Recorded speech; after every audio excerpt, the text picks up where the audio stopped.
fantastic that you made it to our 10th episode. Yay!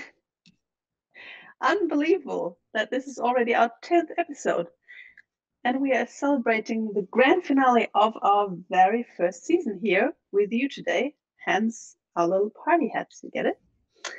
When we started this adventure in, I think, early May, we were super nervous. Who would watch and if we could solve the technical issues? But we kind of did. Now, 10 weeks in, it almost feels like we get a little bit of routine and used to the fact that we are not talking to an audience of hundreds of heads, but to a little light in the camera. Hundreds of people from around the world have watched us live and in our YouTube channel so far, and we're super happy that this is the case. And we hope that we're able to introduce some ideas, some new thinking and interesting thoughts to you so far. So for those of you who are watching for the first time, who are we? Monique? I'm Monique from Düsseldorf. I'm a conference curator based in Amsterdam, and lately I've been hosting online events. It's a new job for me, but conference and events, that's where I'm at. Hi everyone, I'm David Mattin. I'm a newsletter writer and trend watcher, dialing in from London and just enjoying the chance to wear a spiffy little hat. And I'm Ina Fastlitzer. I'm working at Sinner Schrader, an agency and company part of the Global Accenture Interactive family. I'm responsible, among other things, for everything to do with the next conference and content creation. And with me in our Hamburg studio, here's our producer, Stefan Sonnabend. You can't see him, but he's the wizard behind the scenes, so to speak. And today we have the great pleasure of welcoming Efosa Ojomo to our show. He leads the Global Prosperity Research Group at the Clayton Christensen Institute for Disruptive Innovation, a think tank based in Boston and Silicon Valley. Efosa was a speaker at Next 19, and we are super glad to have him back. So Efosa, thank you so much for joining the show today. From where are you calling in? It's my pleasure. I'm calling in from Boston, Massachusetts. Fantastic. And how has life changed for you since we met last time in September? So I think maybe the biggest thing that has changed happened a couple of days ago. My wife and I are fostering a 17-month-old child, and that's I haven't slept much in a couple of days. Well, thank you for joining all you parents. Kudos to you. I don't know how you do it. We are looking forward to hearing from you in a bit, but before that, we start our little conversation. I would like to hand over to David and Monique for our picks of the week. Thank you. Thanks, Ina. Right, I'm going to de-hat. I don't need my hat for this bit. Okay, picks of the week. Now, the big story I saw this week is the story that TikTok are pulling out of Hong Kong over concerns about Chinese interference in the city. So we've all seen, all you guys out there have seen, that China is moving to increase its control over Hong Kong. It recently passed laws that mean that political activists can be transferred to the mainland for trial. Lots of people say this is a move by China to increasingly integrate Hong Kong into the mainland. And this is raising huge concerns for a number of big tech players who now fear that operating in Hong Kong is essentially going to mean operating in China. So it's going to mean obeying the strict Chinese censorship rules, and it's going to mean sharing data with the Chinese government. And that's a big problem for big tech, because the US is very keen that platforms that operate across the US do not share data with the Chinese government. Now, TikTok is actually owned by a Chinese company called ByteDance, but ByteDance has always been super keen to make it very clear that the version of TikTok that operates across the rest of the world is totally separate to the version of TikTok that operates within China that's called Douyin. Okay, and there's a sharp divide between those two, or at least that's the way they want it to be. Now it looks like that's not possible if you're operating in Hong Kong, and that's why TikTok are pulling out of Hong Kong. And it's not just TikTok. Facebook, Google, and Twitter all recently stopped responding to requests for user data from the Hong Kong government because of their concerns that it will be shared, that data will be shared with the Chinese government.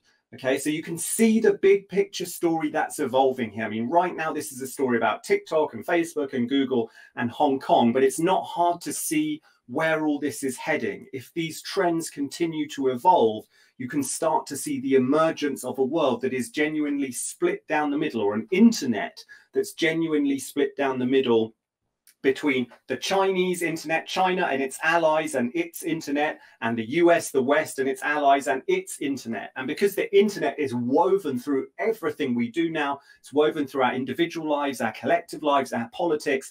If the internet is split down the middle, that means you have a world, I would argue, that is split down the middle. And all this becomes very interesting and very difficult politically pretty quickly.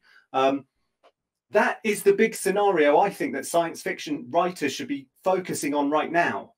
A future where the world is split down the middle between a Chinese internet and a Western, so to speak, internet by this huge firewall. The implications are endless. It's a massive story that's going to get way, way bigger than just TikTok.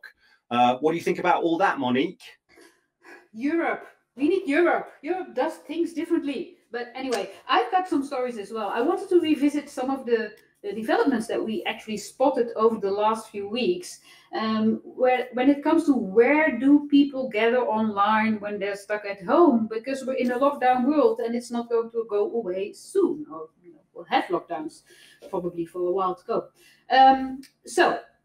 We discussed before, Animal Crossing New Horizon, people that gather there. It's a game set on an island. The new release makes it possible for the players to swim and dive.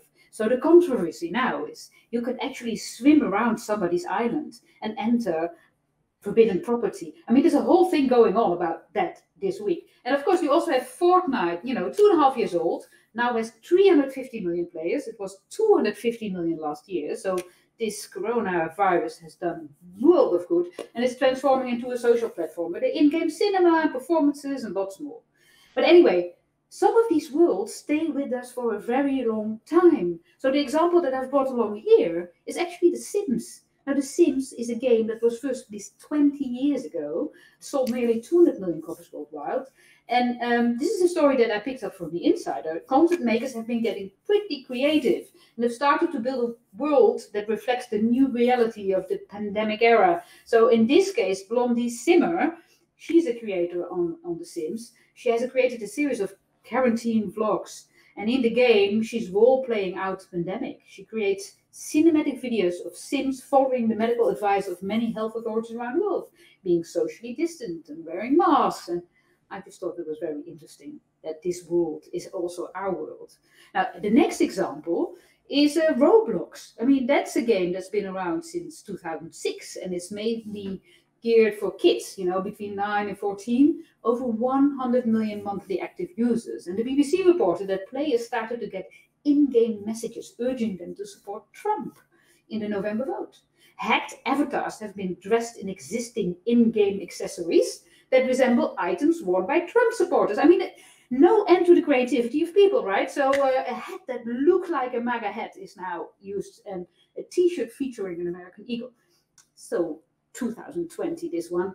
Anyway, I've got a Trump story for you as well, a digital Trump story. And that's the next story. So you can see the next asset. That's the world of online worlds. What about the real world, the physical world, where walls keep us apart? So Donald Trump was hoping. Now, even these walls are going digital. And this is such a strange story. I mean, Democrats wanted this all along. You say, why can't we use other tools than a physical wall? And the Trump administration has awarded a major border security contract to use artificial intelligence on an unprecedented scale to create a virtual wall along the border with Mexico. And I'm quoting here, hundreds of solar-powered mobile surveillance towers with cameras and thermal imaging will detect moving objects and feed an artificial intelligence system capable of distinguishing among animals, humans, and vehicles, and sending location and mapping information right to the cell phones of U.S. patrol agents. It's a solution. Now, guess who founded the company that won this contract? Seriously. Anduril, the company's founder, is 27-year-old Palmer Luckey. Remember that name? He sold his VR company Oculus to Facebook for $3 billion in 2014. I mean, you cannot make this up. Entertainment going full surveillance in this case. Now, I've got some more beautiful news as well. As said, I'm as an events person, obsessing about where people meet online and how they do it. And here's an example that was made by Christian Miolo-Claire and his team at Waltz Binaire. He was also a speaker last year at the next conference. What he presents now is work in progress, and it's a new technology to experience endless virtual spaces and social environments for humans to enjoy together. And, with the sensibility of an artist, this becomes much more enjoyable than what we've seen so far in all these online tools. So this should run on every device and should redefine live interaction on creative planets. Now, I love it, and I fully intend to make use of it as soon as possible. And the last but not least, a very short mention, Punch Drunk, which some of you will know is a theater company. They do big theater experiences. Live theater experience where you go into a building and you're surrounded by everything, the stories they've made up. They just closed a huge deal with Niantic, the company behind Pokemon Go, which of course is about interaction and digital and physical worlds. So I find it super interesting that those huge entertainment and event companies are now looking at the artist to help guide them where we go next. That was my story for this week. Absolutely fascinating. I think we should contact Punch Drunk about an immersive What's Next, Roblox What's Next mashup, maybe, for the future. I mean, imagine that. You can swim and dive as well, right? Exactly. Okay, look, 2 final stories from me that I really wanted to share. The first one, pretty quickly, just caught my eye. Guess who is missing the office in these times of lockdown most? It's not actually the people we expected it to be. It's not the older workers. It turns out it's the younger ones, the ones who were petitioning for ages for permission to work from home, who are missing the office the most these days. There was a recent survey in April of 1,000 workers in the US, and over 70% of Gen Z and 60% of millennial workers said they felt less connected to what's going on at work, and they felt sadder about not being able to go to the office. Only about 50% of the older workers said that. I mean, when you think about it, it's not actually that hard to see why it might be the younger people who are most upset and most missing the office. After all, many of them are the ones sort of cramped, 3 or 4 into a small flat. No one's got their own desk. It's a chaotic environment to work in. And also they're the ones most in need of the kind of mentorship and informal knowledge sharing and conversation that you only get in an office. But it is an interesting reversal that just caught my eye, because the trendy startups used to be trying to lure, the younger workers with promises of flexible working, which essentially means lots of working from home. Now the trendy startups might be the ones having to say, we have an office, we still have an office left, and you can come to the office and you can work in it. Okay, final story that I wanted to share with you guys that I just had to share because I saw this week. There's a well-known YouTuber called Mr. Beast. Loads of you, I guess quite a few of you will have heard of him already. He has like 35 million subscribers on YouTube or something ridiculous like that. He's done a number of insane stunts over the years, including saying the name. He took a video of himself saying the name of another YouTuber, Logan Paul, 100,000 times in a row. It took him 17 hours. You can go to the YouTube and watch that video. Yeah, that's how this guy got famous, with stunts like that. His most recent stunt was a collaboration with an agency called Mischief, and it was a game called Finger on the App. And basically what they did is they built a special app, and the game is really simple. Everyone starts playing at a certain time, and the last player to take their finger off the app, to take their finger off their phone screen, is the winner, and the prize is $20,000. So there were like hundreds of thousands, millions of simultaneous players all started touching their phone screens, started touching this app at the same time, hoping to win the $20,000. Again, go to YouTube, check out Finger on the App. You can see the insane live streams all these kids took of themselves holding this app for like 5, 6, 7 hours at a time. In the end, Mr. Beast had to call off the competition early when 3 players went 12 hours straight just holding their finger on this app, and he was concerned that someone was going to do themselves some serious damage because they hadn't like slept for 12 hours. So he called it off early. All 3 players won $20,000. I mean, I just had to share that with someone. That is where lockdown has brought us. You know, we're 30 years deep into the internet, and this is what we're using it for, to hold our finger on a phone screen for 12 hours in a row. But we're only human. We're only human. Monique, how long do you think you could hold your finger on your phone screen for continuously? Well, I need to refresh every 3 seconds, right? So, you know, I'm addicted. No way. Okay. Well, that's enough about that. Now it's time for the next part of the show. And this week, our star guest is the world-leading disruptive innovation expert, Efosa Ojomo. And Efosa leads the global prosperity research group at Clayton Christensen, as we mentioned, a think tank based in Boston and Silicon Valley. He also wrote a book, The Prosperity Paradox, How Innovation Can Lift Nations Out of Poverty, together with Clayton Christensen, who is no longer with us, unfortunately. Efosa teaches at Harvard Business School, consults with a roster of amazing clients, and speaks all over the world, well, from Boston these days. And he's here to talk to us about the 3 different types of innovation that you need to understand. So, roll the credits.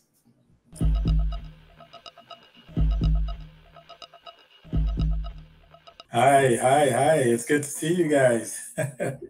It is. I mean, I think we first are going to ask the audience a question, right? Is this how we start this? Efosa, what do you want to ask our audience? And you can ask the question in the chat. So there you go. Let's do a quick poll. You know, many of you are familiar with the company Tesla. Tesla, it's an electric vehicle company. And the question is Tesla a disruptive innovation when you compare it to, you know, all the other car makers out there? Is Tesla a disruptive innovation? Okay. Yes or no question. You have 50% probability of getting it right. So I like those odds. I think of all the car people that are watching right now. Okay, we'll hear the answer of to that question later on. But first of all, you say there are 3 different types of innovation. Explain. Yes. So I'm pretty sure if we asked the folks listening, you know, what is innovation? What does it mean to you? We would have so many different answers, and they would sort of all point to the same thing: high tech, technological advancement, new features, Silicon Valley, and all those things relate to innovation. But they're not as helpful when we think about what innovation is and the types of innovations. And so the 3 main types of innovation that are out there are efficiency, sustaining, and disruptive or market creating innovations. So the first is efficiency, right? Efficiency innovations are innovations that enable us to do more with less. And so think about you as a product manager or a manufacturing manager or the CEO of a firm. And someone who works for you comes and says, hey, there's this process we've been doing. I think we can do it a lot more efficiently. We'll save on costs and we'll be able to get the products to customers at a lower cost. So that way we get more money as a company. An example of this would be, you know, outsourcing operations. For instance, if you're in manufacturing, maybe you say, let's make this in a different place for less money. And another example of an efficiency innovation would be automation, right? So you say, let's actually get these mechanical electronic devices to automate this process, and we'll be able to do it at a much lower cost.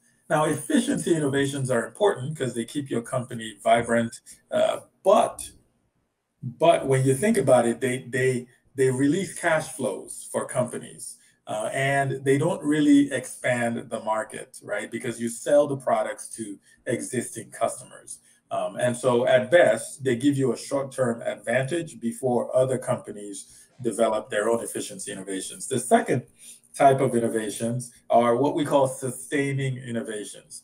Sustaining innovations are innovations that make good products better. And so these innovations are typically targeted at high-end customers who just can't get enough performance from existing products. So examples would be, when you get a new smartphone, when you have a better camera, when you have a better memory on the phone, a much bigger, faster processor, and you have new features like facial recognition and so on. These are called sustaining innovations. They make good products better. Now, sustaining innovations, much like efficiency innovations, keep organizations vibrant, exciting, and people want to work there.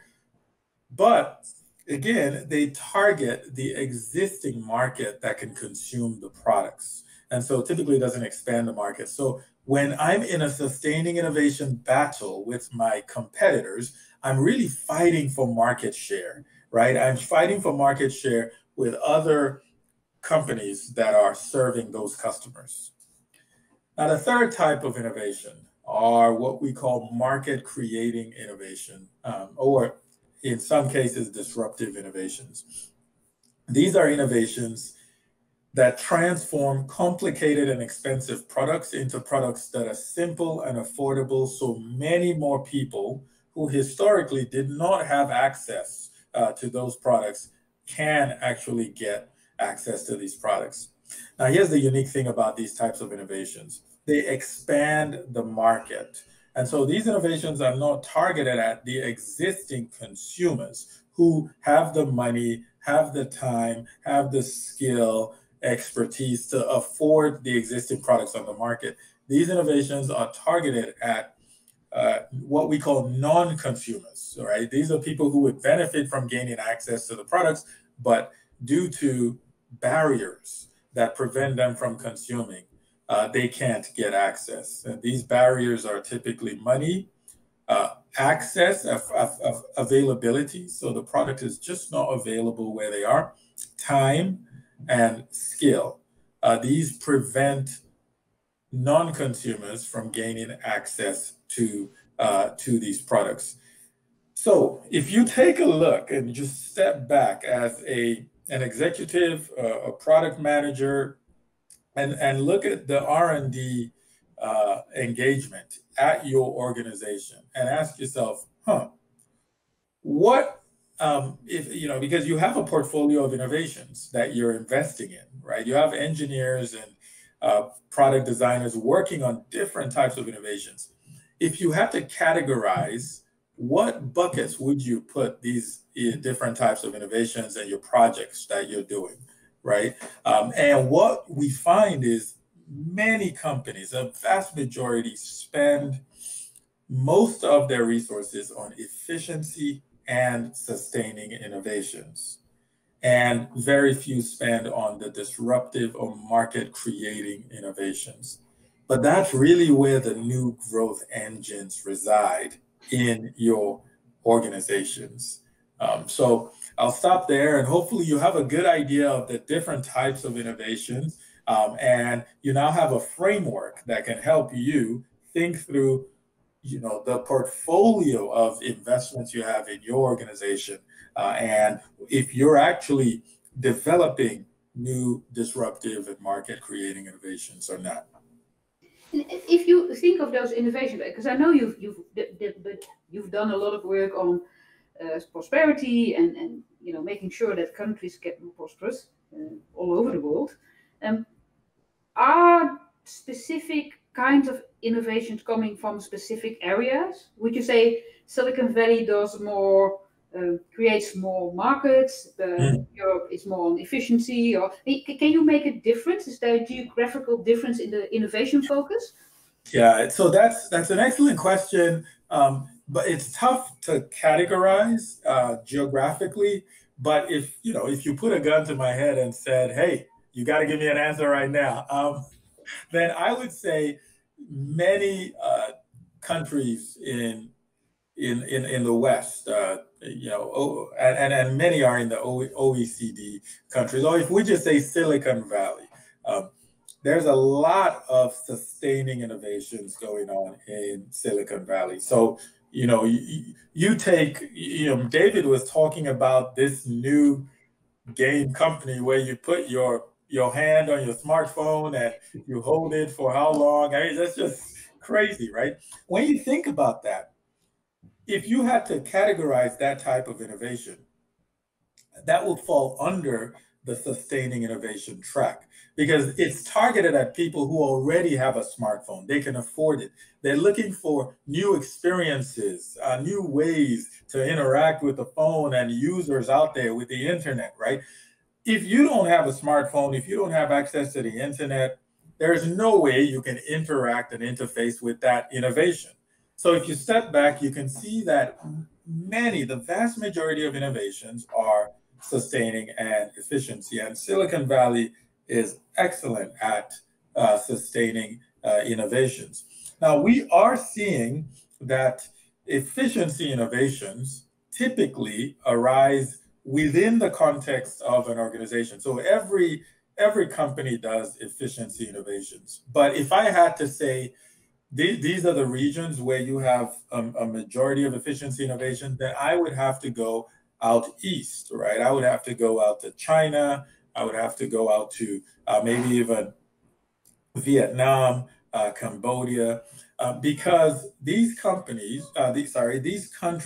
have many companies that take processes and can sort of do them more efficiently or at lower wages. And so companies can sell the products, right, to existing consumers, but make more money. So you might design it in Hamburg or Silicon Valley, but you tend to make it somewhere else.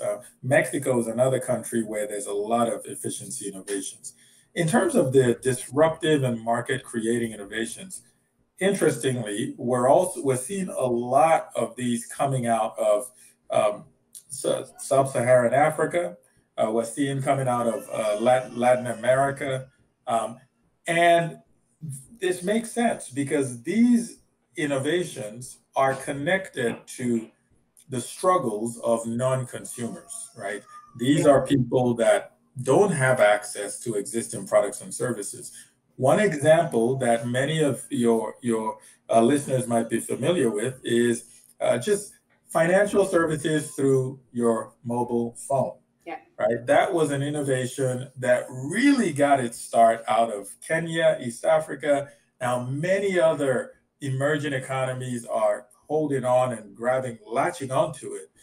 So if you look at Brazil, you have a company called New Bank that is one of the fastest growing fintech companies in that country and in that region. It's giving people access to financial services who in their wildest dreams would have never been able to get to a bank, open up an account, figure out that know your customer. It's just there's a lot of non-consumption going on. So now the last thing I will say is no one company or no one country does just one exclusive type of innovation, right? I think that's, we always have a portfolio of these within our companies and our countries.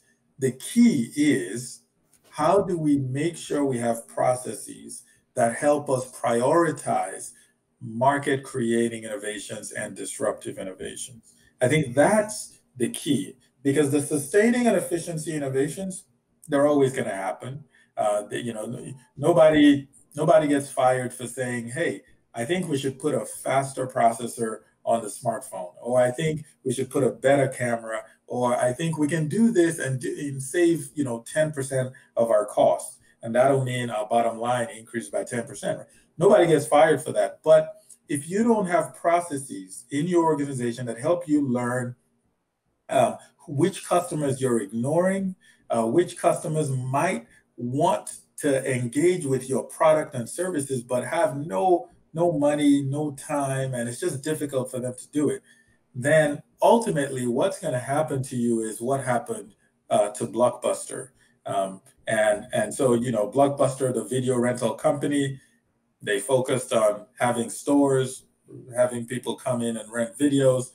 Netflix comes around and says, let me figure out a different model to serve people who can't access Blockbuster. And now the rest is history. So I am super keen to ask you a couple of questions. I mean, we have an audience full of, you know, innovators, business professionals watching. So I'd love you to tell us which big industries, or well, even which small industries too, you think are all set to be disrupted right now. Yeah. Who are the big industries all set to be disrupted? And related to that, yeah, like what are the big opportunities you see? If you're a digital innovator out there watching this right now, or a product manager or whatever, where's the big open spaces you see that innovators should be moving into? Yeah, brilliant. So I'm going to give one sort of overarching comment and then a couple of industries. The overarching comment is this, and this comment has been expedited by COVID-19 and what we're all experiencing. If you work at a company where any of the value you create can be digitized, you have to digitize it now. You have to digitize it. That's where the world is going. And so an example of that is if you work for a healthcare company, for instance, and the engagement between the healthcare professional and the patient can be digitized, you have to figure out a way to digitize it, because that's where the world is going, right? Now, obviously, you may not be able to digitize, you know, physical like diagnoses and things like that yet, but that's essentially where the world is going. So just sort of a general trend is, if any of the operations within my company's business model can be digitized, I got to figure out a way to do it, the value we're creating. And so that's one that's been expedited by COVID-19. And so when you really take that model, right, and you say, okay, let's start applying it to sectors and industries. Financial services, that's going to be disrupted. Banks in 50 to 100 years will look vastly different than banks look today, largely because a lot of the value that banks offer can be digitized. And so the idea of walking into a branch, the idea of writing checks, the idea of having conventional bank accounts and so on, we're going to see a lot of disruption in that space. When you look at education, especially higher education and supplementary ancillary services connected to education, there's going to be a lot of disruption in that space. I don't know if this is similar in Europe, but in the US, the cost of education has been growing exponentially, and it's almost not laughable, but it's so exorbitant that most people can't afford it. There's a ton of student loan debt that we have. It's a student loan, I think, crisis, and part of that is the education, higher education in this instance, has not kept up with innovation. There's an organization called Southern New Hampshire University that has been offering a lot of innovative ways, right, to deliver content and knowledge and to build a network for its alumni. But we will see education going in that direction. And we already see it with COVID-19. Many schools are saying we're going to only offer online learning come this fall, right? So financial services, definitely healthcare, education, some components of it. And I think those are the main three. But if you just take sort of that general comment about what components in my business model where I create value can I digitize, you really have to begin thinking about doing that today. Thank you. Yeah, and there's a question from the audience that is pretty much my second big question to you.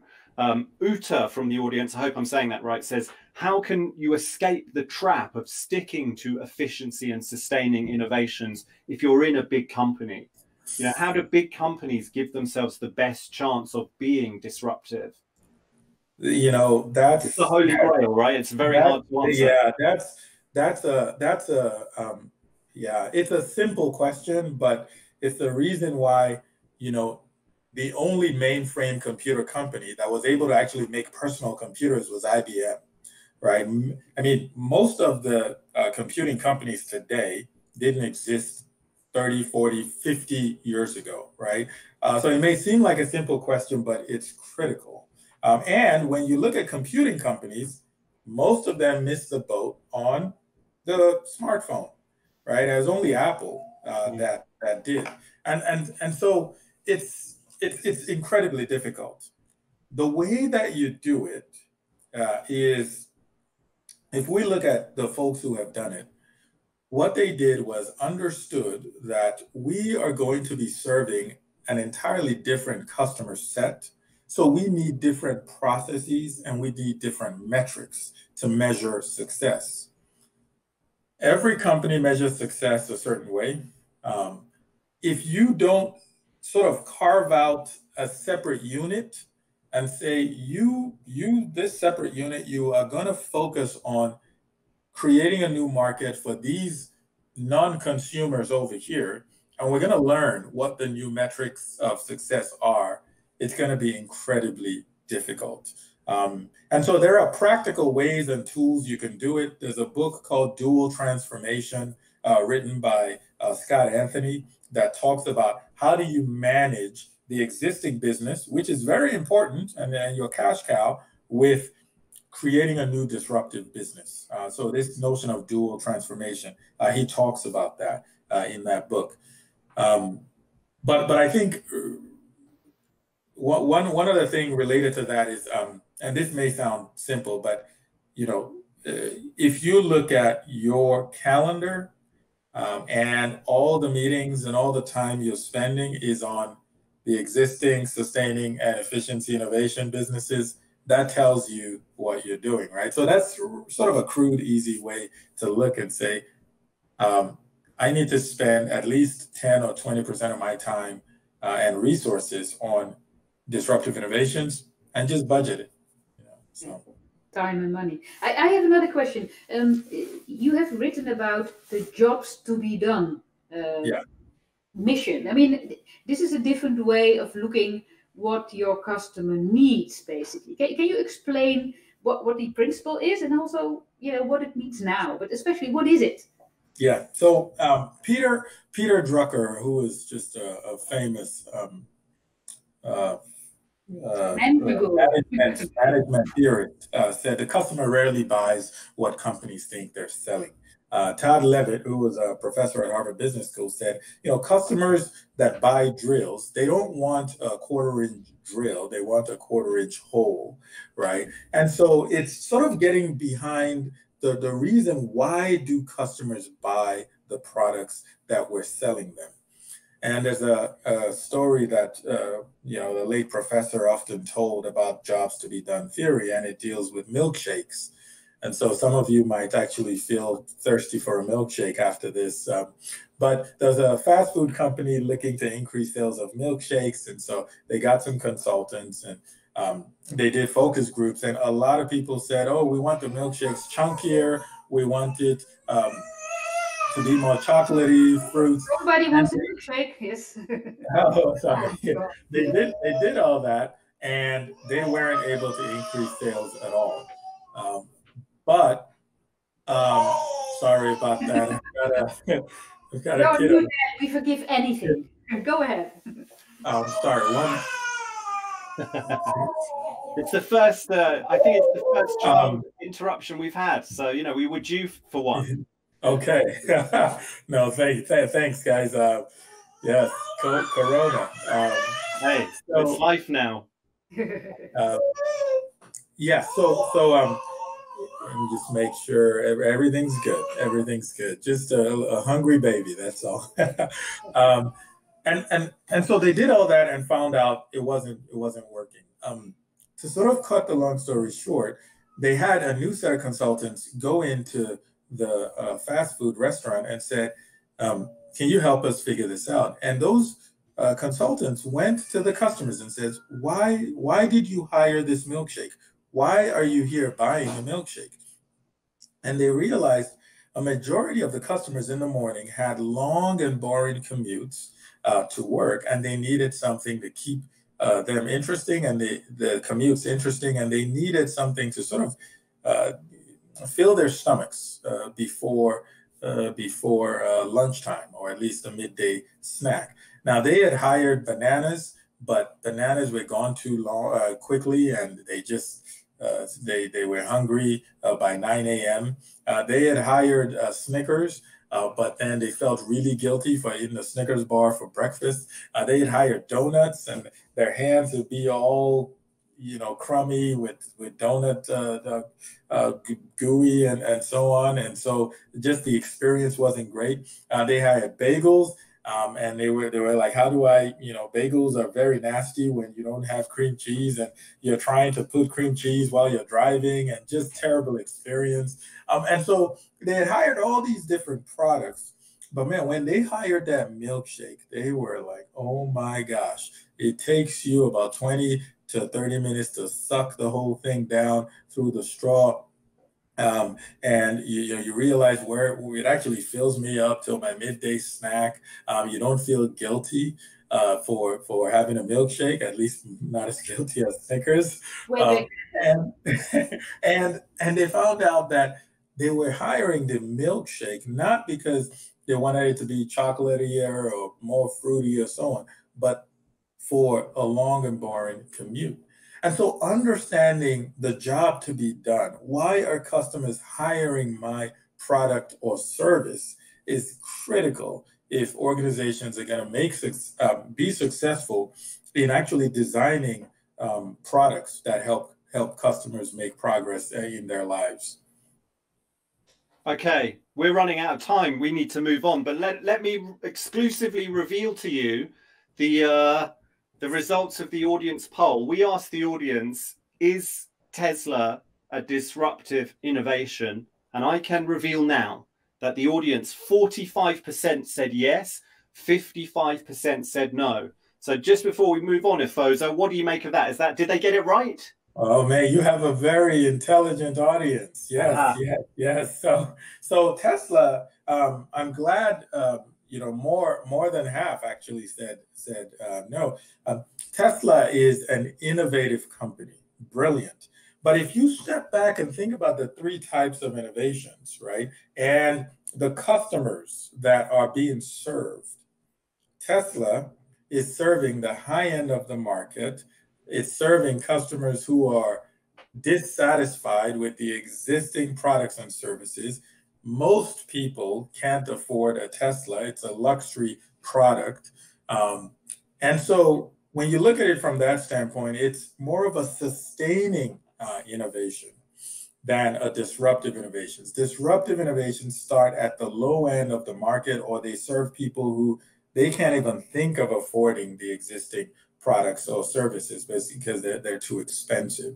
And so whenever you see a product that's fully featured and really exciting, but is often more expensive, that's a first clue that it's most likely not a disruptive innovation. And so, thank you. Okay, well done, next audience. You did us proud. You got the answer right. For the 45% who said yes, I hope you've learned your lesson. Tesla is not a disruptive. Okay, thank you so much, Efosa. There's so much more we could talk about. That is all absolutely fascinating. But before we let you go, there's one last thing we need you to do. For the final time this season, it is our regular Next World interview. So let's roll the credits for Next World.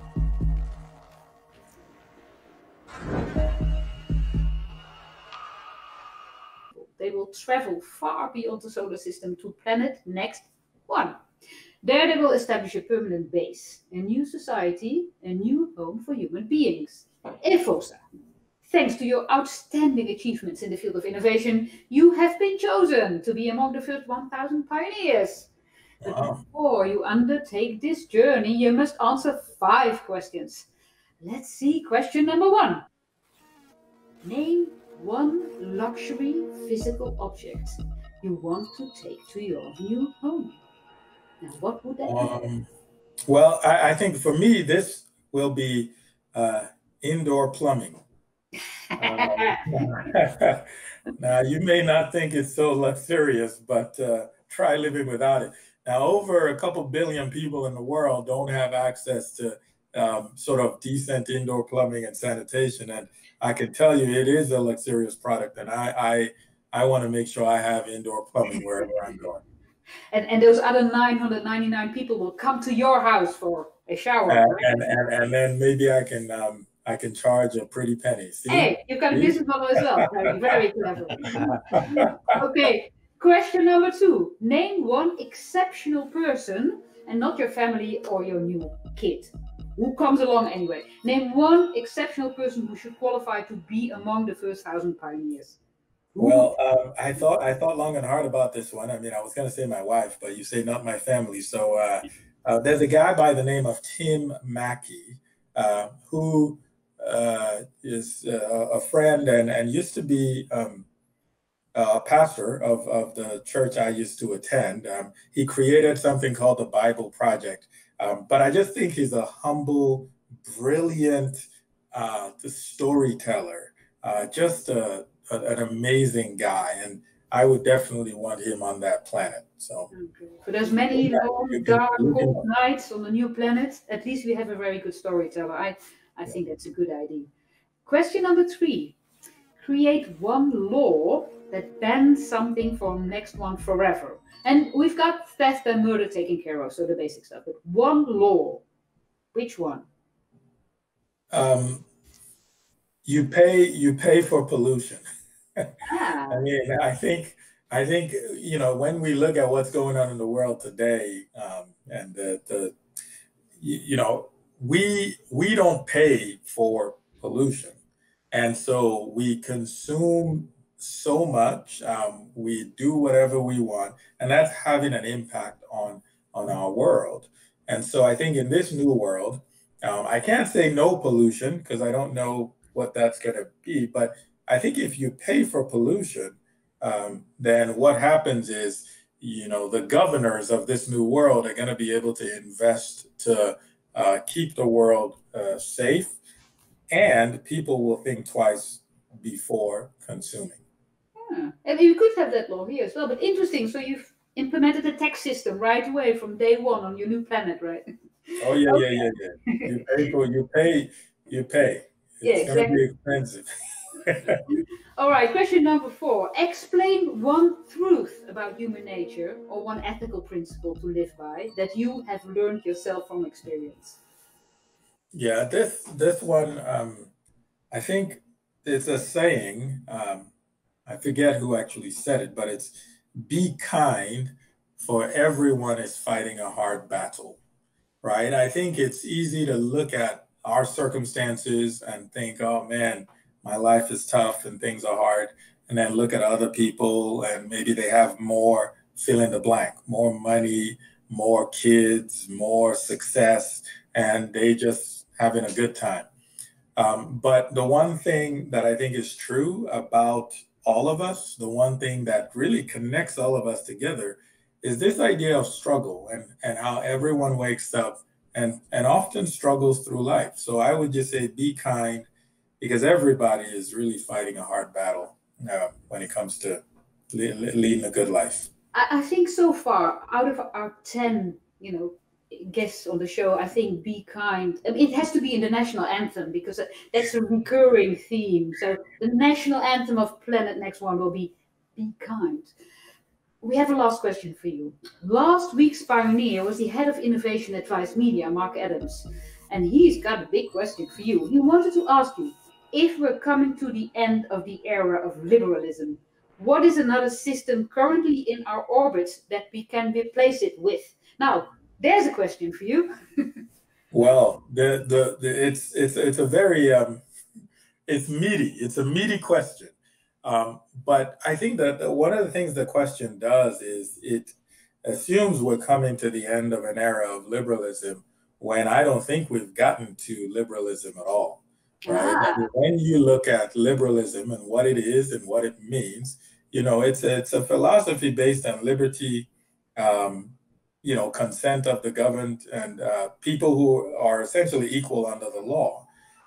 Now, some societies have done better than others in getting there, but the vast majority of societies in our world have not gotten there. I mean, when I think about, and I mean, I'm part of the problem, right? I think about the things I consume and the people who make them.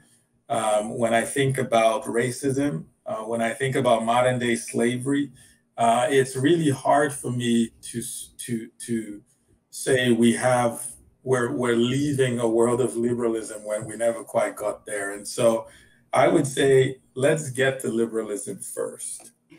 Then we can talk about leaving. Thank you for that excellent answer. All right. I think that's all we have time for this week. Thank you so much, Efosa, for being Thank you. our It's my pleasure. This was so much fun. Yes. Thank you all. Over to Ina. Thank you so much. There was so much wisdom in there. I could listen to you for hours. Yeah, so thank you so much. Before we part, I would love to hear what your plans are for the summer. Well, that's good. I'm actually publishing a paper. Should be coming out in a couple of weeks, so I'll send it to you, Monique, and maybe it would be of help to your next we'll share it. Audience. It's essentially how do we build resilience in a post-COVID world, and it focuses on innovation and market creating and disruptive innovations, and how do we identify these opportunities, how do we evaluate them, and how do we build them. And so hopefully that would be helpful for you. So professionally, that's a lot of what I'm doing. Also building a market creating innovation bootcamp. So it's a sort of a more detailed workshop on how to do disruptive and market creating innovations. So very excited about that too. Personally, I just took it's not as exciting personally because I just took a cross-country trip in the US. My wife and I drove about 6 weeks ago to the West Coast, and last week we drove back from the West Coast to Boston. That's about 50 hours. So I've done my fair share of summer. I would guess that personally you have a new consumer in your house who will define the job to be done this summer. That's right? true. That's true. And you heard from him. Exactly. Well, good luck with that one. Thank you. So thank you so much for joining us on the show today. Absolutely. It's a great pleasure having you. My pleasure. How about you, David, Monique? What are your plans for the summer? I've been in events for 20 years. This is the year that everything in events is changing. And strangely enough, I find it a super exciting creative time. And my plan is to, after organizing all these events, that I should write something about it. So anybody out there who says, I've got something special to share with you because I see something super interesting happening in the event space, tell me, I'll be writing something about it. That's my plan for the summer. And of course, enjoying the rainy weather in Amsterdam. That's about it. It'll change. No. How about you, David? Yeah, I'll be enjoying the rainy weather in London. Continuing to write my newsletter, New World, Same Humans, of course. Subscribe if you haven't subscribed already. Opening a little Slack group so that the members of the community can start to talk to each other. Writing the chapter that I think I owe you guys at Next for the book that we're all going to put out called The Great Redesign, which collects some great thinkers and writers in this book. And I owe my chapter, so I'll be concentrating on that. It's just due next week. And I think that will keep me busy, to be honest. And you, Ina, what are you going to do? I'll be reading all the interesting stuff that, amongst others, David will write, and also Azim Azar and Payal Aurora and Thomas Müller and Benedict Evans for the book that we're going to publish in autumn that is put together by Next Conference founder Martin Recke. and also with your help. So thank you, Monique. And I'm super keen to read that before we publish it. And if you want to learn more about that, you can just visit our website and get some information about that there. So I'll be reading while I'm on holidays for the first time, I don't know, in years, because there won't be a next conference this year, but there will be other interesting things. So we definitely see you somewhere in real life or online, I hope. So for now, it's time to say goodbye. And it's time to say thank you to David and Monique for co-hosting the What's Next show, first episode or first season. This show was made possible by our hosting partners Accenture Interactive and Factor 3, and with support of the video platform 23 and our media partner T3N. So thank you for your support. And thank you for watching. So please let us know your thoughts. What did you think of our first season? Is it a good time slot for you? What would you like differently? Who do you want to see on the show in the future? Just let me know. ina@nextconf.eu. I'll be keen to hear your thoughts. And also a big thank you to the lovely people providing us with video footage, and to everyone involved in planning, organizing, and producing the show, especially to the Next team, who did an extraordinary job in the past weeks to pivot from an analog conference to a digital conference in these past weeks. So I hope to see you soon, and have a great summer, everyone. All right. Are we going to park with the band? Yes. I'm Okay. looking forward to this. Oh. 3. Oh, you're gone. Oh. Oh.